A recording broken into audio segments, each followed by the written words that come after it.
अऊज़ु बिल्लाहि मिनश्शैतानिर्रजीम बिस्मिल्लाहिर्रहमानिर्रहीम।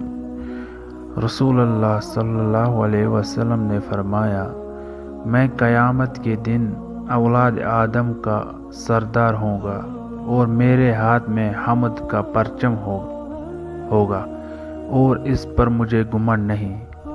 और आदम के अलावा जितने भी नबी होंगे सब मेरे परचम के नीचे होंगे और मैं पहला वो शख्स होऊंगा जिसके लिए ज़मीन शक होगी और सबसे पहले कब्र में से मैं ही उठाऊंगा और इस पर मुझे घमंड नहीं।